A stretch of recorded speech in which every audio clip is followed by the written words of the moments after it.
On our newscast this evening, President Park Geun-hye calls on Asian and European nations to speak with one voice in getting North Korea to change. She also promotes her vision for reunification. Japanese Prime Minister Shinzo Abe makes yet another move that's likely to enrage its neighbors. He sends an offering to the controversial Yasukuni Shrine in Tokyo.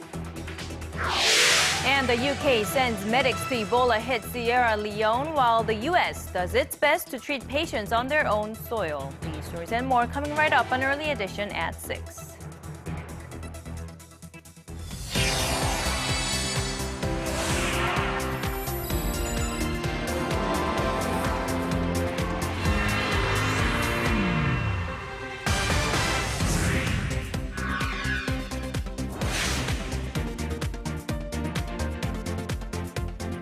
Hello and welcome. You're watching Early Edition at 6. It's Friday, October 17th here in Korea. Live from Seoul, I'm Laah Hyun-kyung. And I'm Mark Broome, filling in for Daniel Choy. Thanks for joining us. Our top story this evening, President Park Geun-hye attending this week's Asia-Europe meeting in Italy has laid out Seoul's unification policies and other issues pertaining to the Korean peninsula. That's right. She also sought support for her vision to create a peace park in Korea's demilitarized zone. Arirang's presidential office correspondent Choi You-sun reports. Highlighting North Korea as the nexus for Asia and Europe, President Park Geun-hye asked leaders from the two continents to support South Korea's efforts to achieve peaceful unification on the peninsula. On the second day of the Asia-Europe meeting summit in Milan, President Park talked about her government's efforts to resolve the North's nuclear issue and to lay the foundation for unification, such as reviving inter-Korean dialogue. But referring to Pyongyang's repeated cycle of conciliatory gestures and then provocative behavior, the South Korean president said meaningful change in the North can be made if only the ASEM members speak with one voice. She called on the member nations to urge the regime to sincerely resolve both the nuclear and human rights issues in return for international aid and investments.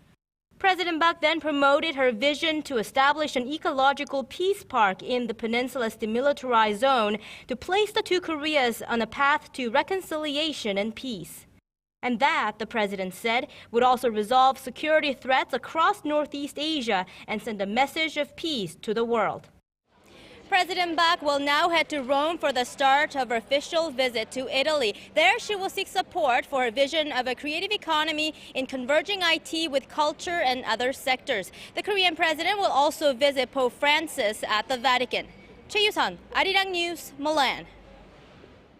And on the sidelines of the ASEM meeting, South Korea and China reaffirmed their shared stance that they will never tolerate North Korea's nuclear program. This was the agreement between President Park Geun-hye and Chinese Premier Li Keqiang during a one-on-one meeting in Milan. The two leaders also agreed to work towards disarming Pyongyang of its nuclear weapons. Seoul's presidential office told reporters Lee promised that Beijing would play a quote-unquote constructive role in restoring stability on the Korean peninsula and realizing a peaceful reunification. The Chinese premier is also said to have mentioned the military talks held on Wednesday between the two Koreas, saying it held great significance, adding that China wants to see inter-Korean ties improve. And about that military meeting held on Wednesday, reports coming out of the two Koreas after the talks have not been very optimistic. And with Pyongyang still not answering Seoul's proposal for a separate high-level meeting at the end of this month, watchers wonder whether the meeting will take place at all. Connie Kim has this report. Inter-Korean relations seem to be on the right foot following a surprise visit to South Korea by a high-level North Korean delegation earlier this month. But Pyongyang's criticism of Seoul's attitude before and during Wednesday's military talks is eroding hope the two sides could forge better ties. North Korea has lashed out at South Korea for rejecting its suggestions on ways to improve inter-Korean ties after they exchanged fire across the border. The North Korea Central News Agency reported Thursday that North Korean officials' proposals about stopping vessels crossing the sensitive maritime border and preventing the flying of anti-Pyongyang leaflets fell on deaf ears during talks earlier this week. The report also bashed Seoul for being reluctant to discuss urgent issues. Following the two Koreas' exchange of fire across a disputed maritime border last week, Pyongyang says it sent 3 letters to South Korea before Seoul agreed to sit down for talks.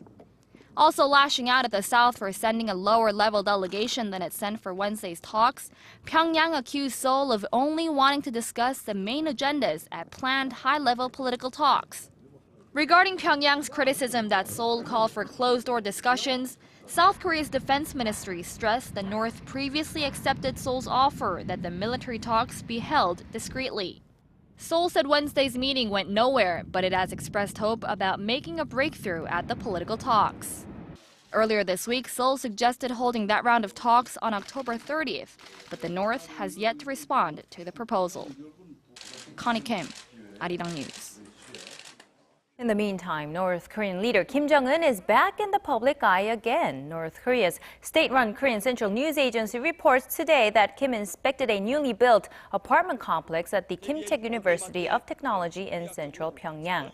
It was not indicated when the tour took place, but Kim is shown carrying the same cane he had in images earlier in the week when he visited a separate residential complex. This is the second time he has appeared in reports after a long absence of about 40 days, during which rumors and speculation mounted about possible health problems and even a coup.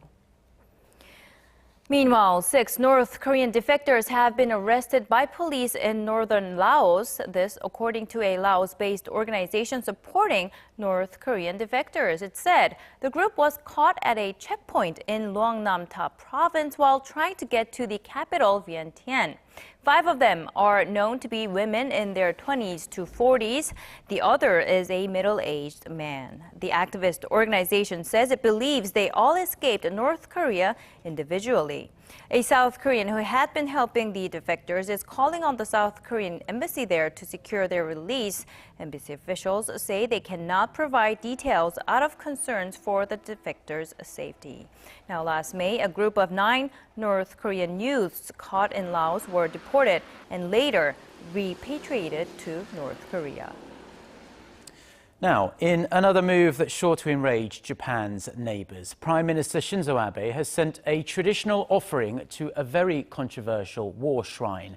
But that also means Abe is not likely to personally visit the Yasukuni shrine as he tries to set up face-to-face meetings with his Korean and Chinese counterparts next month. Hwang Sang-hee reports.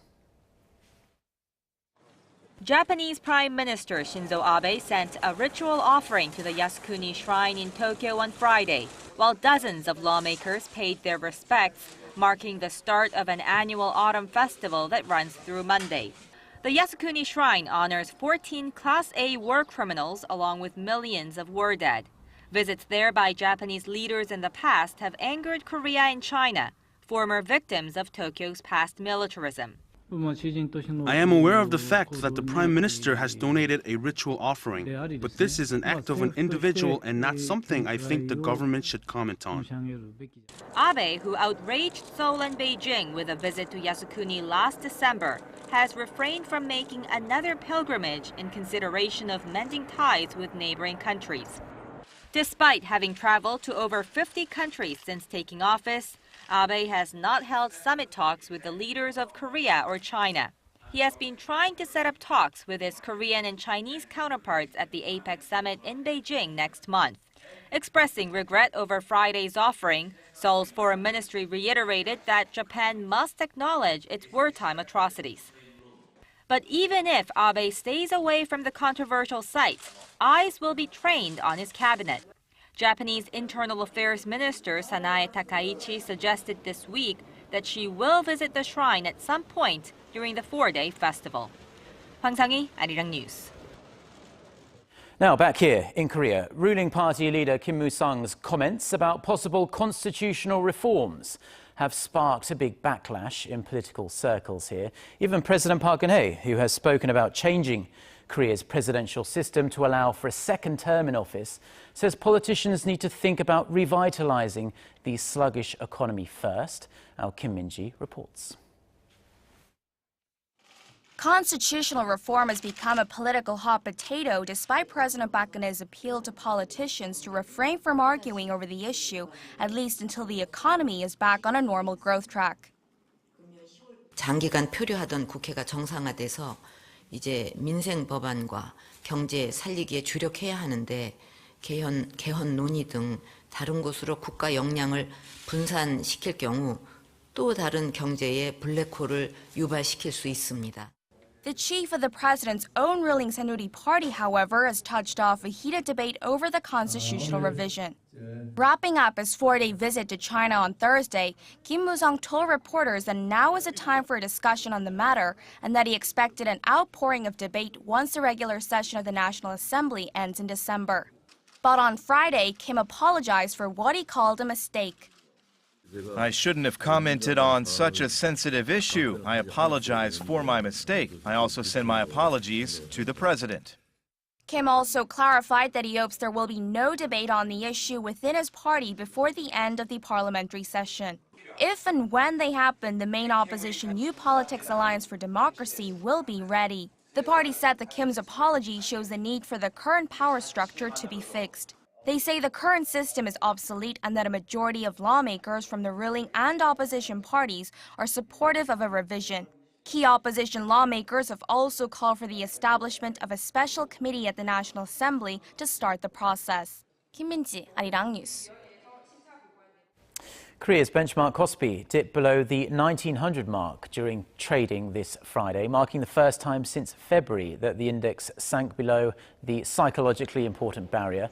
The Kospi bottomed out at 1,896 at one point before settling back above the 1900 mark at the closing bell, but it was still down nearly 1% from Thursday's close. The drop came amid further sell-offs by foreign investors. Analysts say they are growing more and more concerned, really, about the profit forecasts for Korean companies and also the grave instability we're seeing at the moment in the Eurozone. An influx of foreign capital flowing into the US is another big factor amid anticipation the Federal Reserve will increase interest rates in the coming months. Now, despite the Kospi's weak showing, the tech-heavy Kosdaq ended up 0.4%, as we can see there, to close at 547.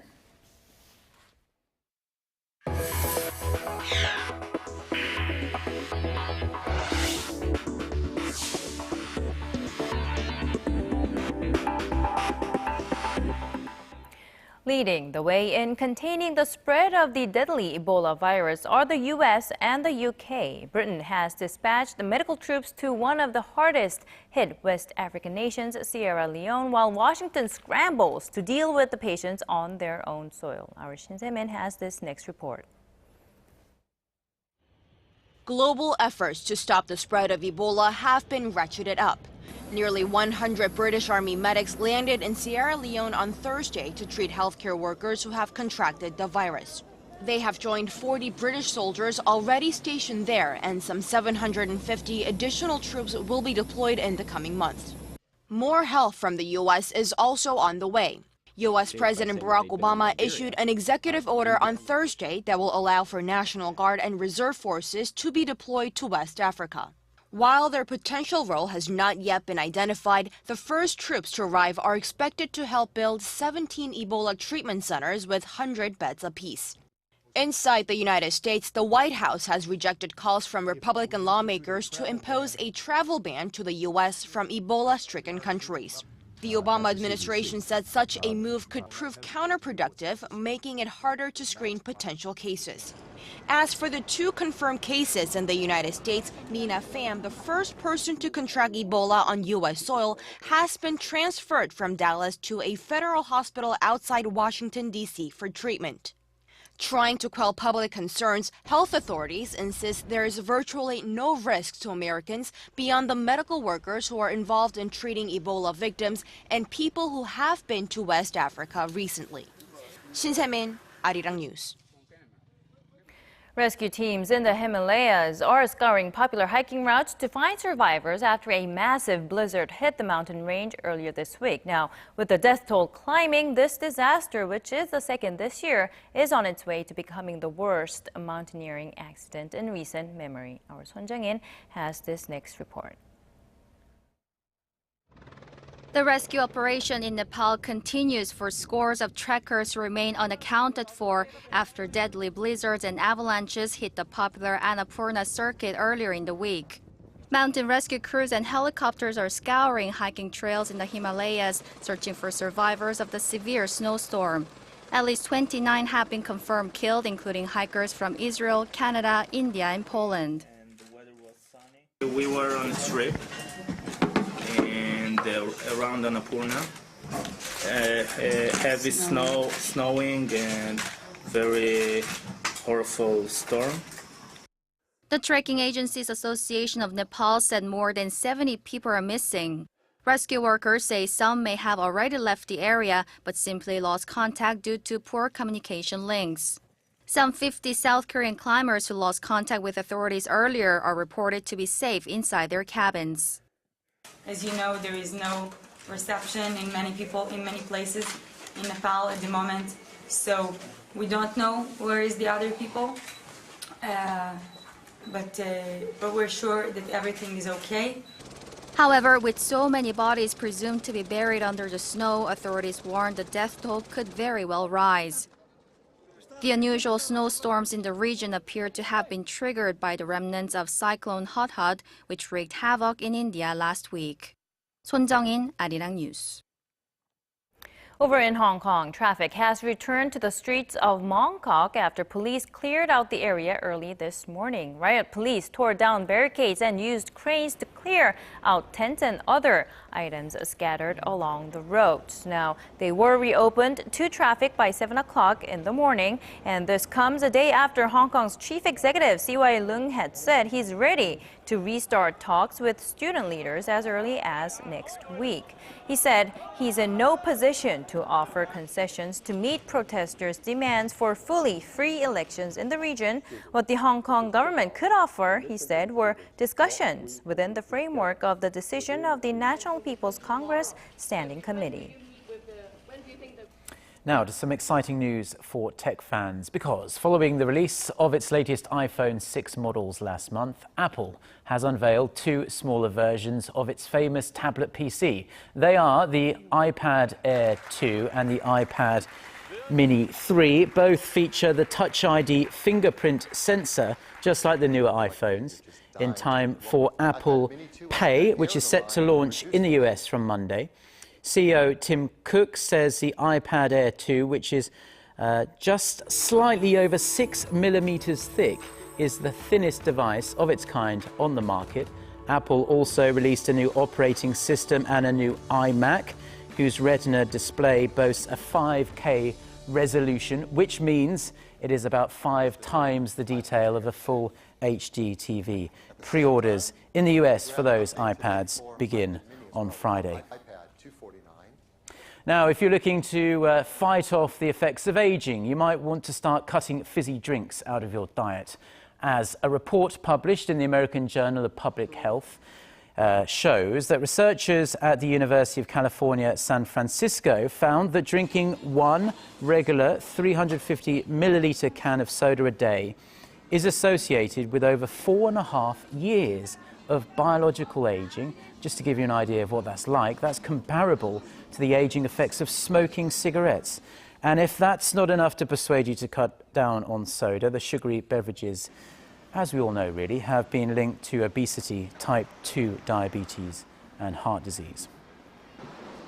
The highest international decision-making body in IT and telecom policies begins its biggest conference next Monday here in Korea. The delegates have already started arriving from all around the world. Our Song Ji-sun takes a look at what's on their agenda.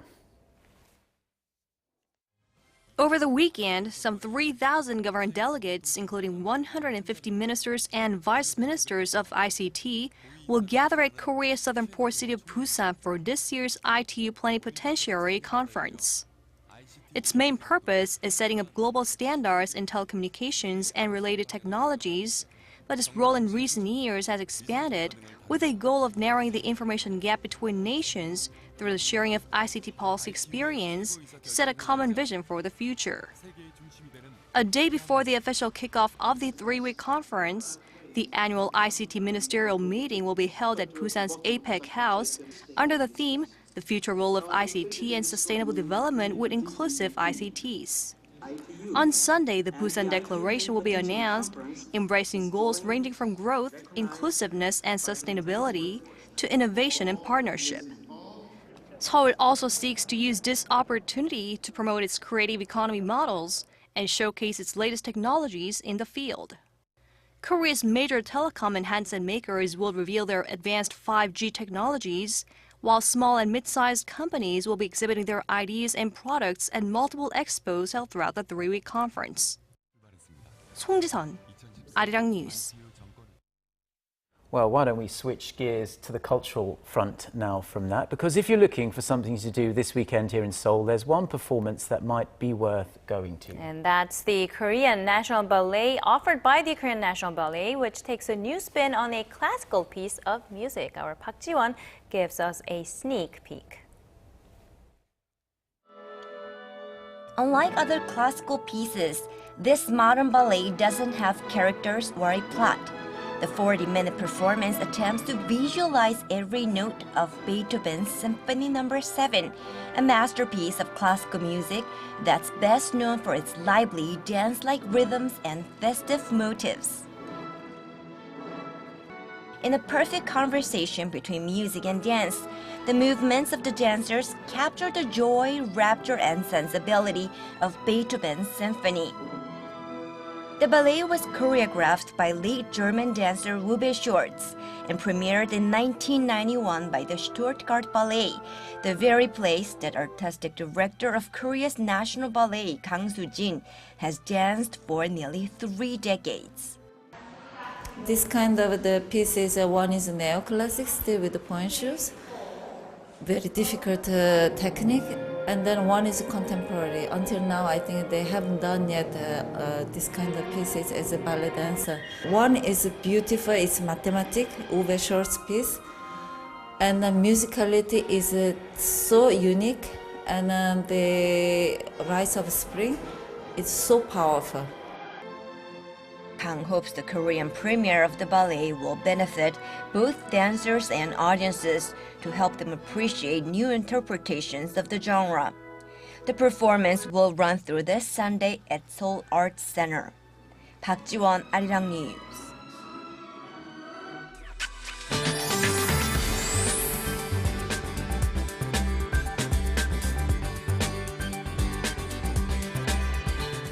It was a nice day to finish off the week. I'm Michelle Park here with the latest weather forecast.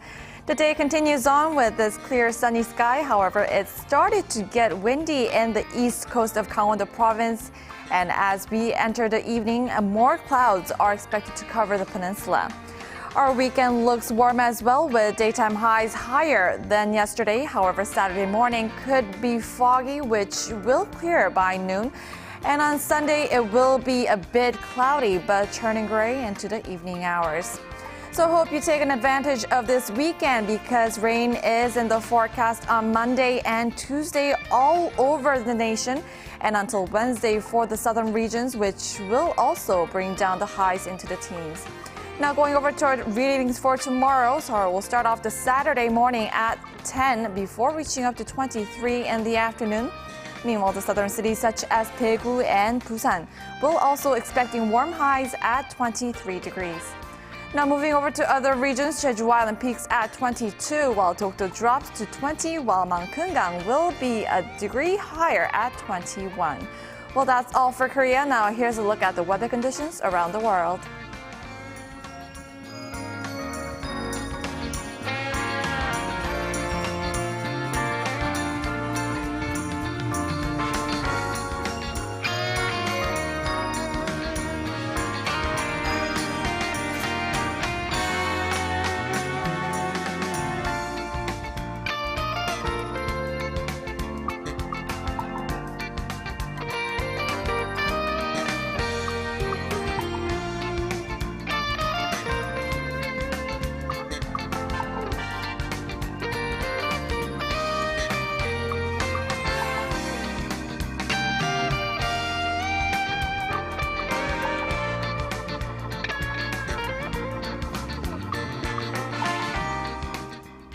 Well, that brings us to the end of our newscast. Thank you ever so much for watching. This has been Mark Broome. And I'm Laah Hyun-kyung, wishing our viewers a wonderful weekend. We'll be back on Monday. Bye-bye for now.